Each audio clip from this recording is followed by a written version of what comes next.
আসসালামু আলাইকুম মামা, কি অবস্থা?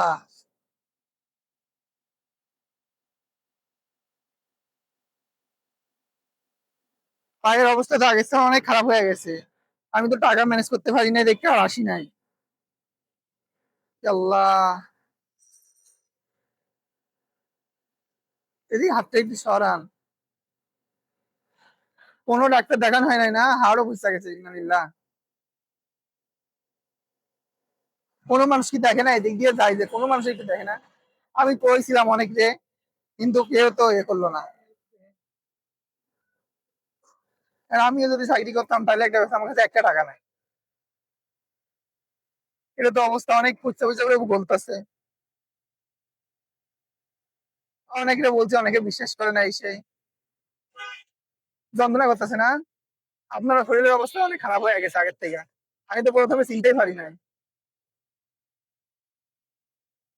আমি কয়েকদিন আগে মামার একটা ভিডিও করছিলাম গেঞ্জিটা দেওয়ার সময়, অনেকে বলছিলাম যে ওনার পায়ে কি সমস্যা, যদি কেউ কিছু পারেন তাইলে দেওয়ার জন্য, কিন্তু অনেকে নেগেটিভ কমেন্টে করছে, অনেকে কেউ কিছু বলে নাই। তো ওনার পা আগে কিছু হলেও ভালো ছিল, এখন তো পুরোপুরি নষ্ট হয়ে গেছে, পুছে পুছে পুরো বলতেছে। পোকা হয়ে গেছে এখানে। মাংস, একটা জীবিত মাংস, এটা জীবিত মানুষের পচা মাংস যে কত কষ্টের। এটা যার হয় এ ভালো জানে। কারণ শরীরে পচে পচা পড়তেছে, উনি একটা সুস্থ মানুষ, এই যে কত যন্ত্রণা। এরপরে যদি কিছু মানুষের দেখে দয়া নাই তাহলে আর কিছু বলার নাই। আমি যদি চাকরি করতাম বা টাকা থাকতো না, তো আমি কালকেই নিয়ে যাইতাম। তারপরে আমি এটা ফার্মেসিতে হবো না, এটা ব্যান্ডেজ করতে হবে, মুগদা হাসপাতালে নেওয়া লাগবে সম্ভবত।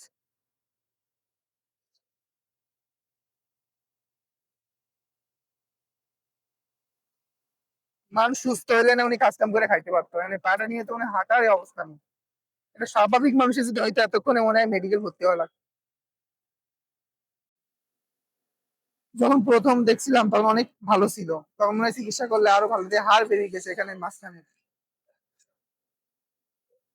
এমন পজিশন যদি চলতে থাকে, দেখা গেল না পাটাই কেটে বাঁচাও লাগতে পারে, আল্লাহ মাফ করুক। তখন তো এমনিতেই ওনার এমনি সমস্যাটা, ওনার চলবে কিভাবে? সুস্থ থাকলে যেভাবে কাজ কাম করে খাইতে পারে, এমন একটা বিপদ, এই অবস্থায় তার কিছু করা সম্ভব না।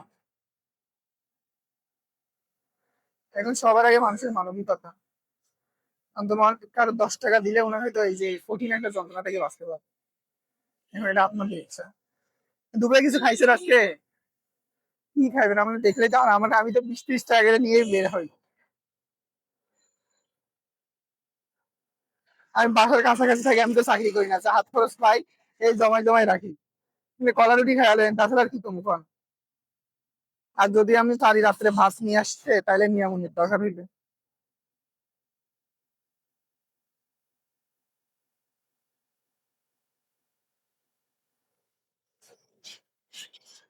30 টাকা কি আর ওষুধ যত হইব? আমি মানুষদের অনেক বলছি, অনেক বলছি, আমি লজ্জায় আইতে পারি না যে আপনারা বইলা গেলাম, কিন্তু কেউ এ করলো না। আমি বুঝছি তো, কে হেল্প হেল্প করলে আপনার এই অবস্থা কি হইতো? আর একটা মানুষ যদি আমাদের 50 টাকা দিয়ে আমাকে কিনা দিত। আর আমার কাছে আপনার এখান থেকে মুখটা নিয়ে যাইতে রিক্সা করা লাগতো প্রায় কত, 50 টাকা করে, আপনার 100 টাকা, আর আমার কাছে আছে 100 টাকা। আমি আপনার ওষুধ কিনে দিয়েছি। দেখি তো, আমি আজকে আর অনেক করে বলবো না, আমার অবস্থা অনেক খারাপ হয়ে গেছে। টাকা হইলে না, কিন্তু অনেক ওই দিন অনেকে বলছে, অনেকে বলছে না সেই ওই সময় তো অত খারাপ ছিল না। হ্যাঁ, দিছি, অনেকে পাঠাইছি, এখন দেখি আজকে আবার দিব না। যদি কেউ 100 টাকা পাঠায়, আমি সাথে সাথে দিলাম না, আমার বাসা বেশি দূরে না।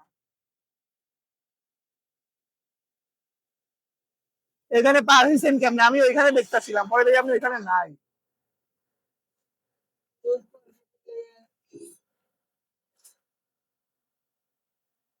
আল্লাহ, দেখি আমি যেভাবে হোক আপনার এটা ঠিক করে দিন। আমি হঠাৎ করে হইলেও, যদি কেউ না দেয়, আমি হঠাৎ করে হইলেও কালকে সকালের মধ্যে ছিলাম ইনশাআল্লাহ।